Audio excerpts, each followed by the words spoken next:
સમાચારમાં આગળ વધીએ તો ખેડૂતોની આર્થિક સુરક્ષા અને સમૃદ્ધિ માટે કેન્દ્ર સરકારે ખરીફ પાકના વાવેતર પહેલા ટેકાના ભાવ જાહેર કર્યા છે। ટેકાના ભાવ જાહેર થતા બનાસકાંઠાના ખેડૂતો કેન્દ્ર સરકારનો આભાર માની રહ્યા છે, કારણ કે કપાસ, મગફળી સહિત ખરીફ પાકોના વાવેતર પહેલા જ ટેકાના ભાવ જાહેર કરતા ખેડૂતોની આર્થિક સુરક્ષા અને સમૃદ્ધિ વધશે। સારો ભાવ મળવાની આશાએ ખરીફ પાકોનું વાવેતર મોટા પ્રમાણમાં થશે। જો કે પહેલા સરકાર પાક લીધા બાદ ટેકાના ભાવ જાહેર કરતી, જેથી માર્કેટયાર્ડમાં ખેડૂતોને પૂરતા ભાવ મળતા ન હતા અને ખેડૂતોને નુકસાન થતું, પરંતુ સરકારે વાવેતર પહેલા ટેકાના ભાવ જાહેર કરી દેતા ખેડૂતોમાં ખુશીનો માહોલ છે।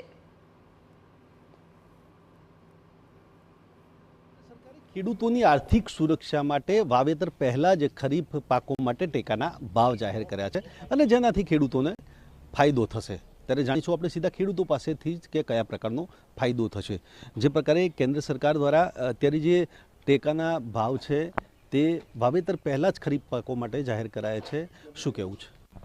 સૌપ્રથમ તો મોદી સાહેબની જે સરકારને ખૂબ ખૂબ આભાર એમનો માનીએ, અભિનંદન આપીએ, કારણ કે એમણે પાયાનો નિર્ણય કર્યો છે ખેડૂતો માટે। હજી તો વાવેતર શરૂ થયું છે મગફળીનું, કપાસનું, અને એ પહેલો જ આગોતરું આયોજન કરી અને ટેકાના ભાવો જાહેર કર્યા, તો એ બદલ એમનો દિલથી આભાર માનીએ। ખેડૂતોને અત્યારે પારાવાર મુશ્કેલીઓ છે, મજૂરોની તકલીફો છે, મોંઘવારી વધતી જાય છે દિવસે દિવસે, તો આ સમયે ખેડૂતને ઉપજ જે થાય અને ઉપજના ભાવો સારા ન મળે તો ખેડૂતો દિવસે દિવસે પાયમાલ થાય, પરંતુ એની ચિંતા કરીને સરકારે ટેકાના ભાવોમાં વધારો કર્યો છે અને જાહેરાત કરી છે, મોટાભાગના પાકોને આવરી લીધા છે। તો એ માટે ખૂબ ખૂબ દિલથી આભાર માનું મોદી સરકારનો અને શિવરાજસિંહ ચૌહાણ આપણા નવા કૃષિ મંત્રીશ્રીનો, કારણ કે એમણે ખેડૂતોની અને ખેડૂતોના હિતમાં સારો નિર્ણય લીધો છે। ખાસ કરીને આગોતરા ટેકાના ભાવ જાહેર કર્યા છે, શું ફાયદો થશે ખેડૂતોને? આદરણીય નરેન્દ્રભાઈ મોદી સાહેબની પહેલી જ કેબિનેટ હોય, પહેલી જ કેબિનેટમાં ખેડૂતો માટે જે લક્ષી નિર્ણય કર્યો છે, એટલે પહેલાં તો સ્પષ્ટપણે એવું નિશ્ચિત થઈ જાય છે કે આ સરકાર ખેડૂતો માટેની સરકાર છે।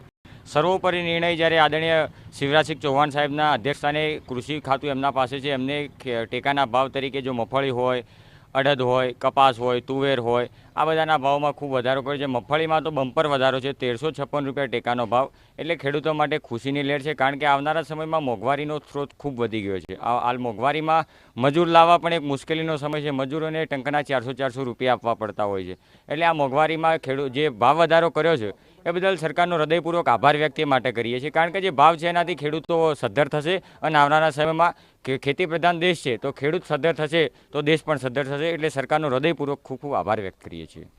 ચોક્કસ આ સરકારના નિર્ણયથી ખેડૂતો આગામી સમયમાં સદ્ધર થશે, શું માનવું છે? ભારત સરકારે જે પહેલો જ નિર્ણય લીધો આ ત્રીજી ટર્મનો પેલા ટેકાના ભાવ વધારવાનો માટે, જે મગફળીનો જે ટેકાનો ભાવ, અમે મગફળીનું વાવેતર કરતા હોઈએ છીએ, તો મગફળીનો જે ટેકાનો ભાવ જે બજાર મૂલ્ય કરતાં ઊંચો ભાવ છે, એટલે કે ખેડૂતોને પોષણક્ષમ ભાવ મળી રહે છે અને ખેડૂતોનો ખેતી પ્રત્યે દ્રઢ વિશ્વાસ હવે બન્યો છે, એટલા માટે હવે યુવાનો પણ ખેતી તરફ આવશે અને દેશ હવે 100% ઉન્નતિ કરશે। શિવરાજસિંહ ચૌહાણનો પણ આભાર।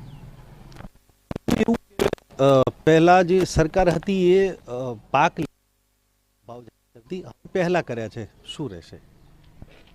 પહેલાં જાહેર કર્યા એટલે ખેડૂતને પોતાનું વાવેતર કરવાનો ખૂબ હરખ રહેશે કે મારો પાક રહ્યો એ મને મારી ચિંતા કરનાર કોઈક છે અને એ ચિંતા કરનાર આ સરકાર છે।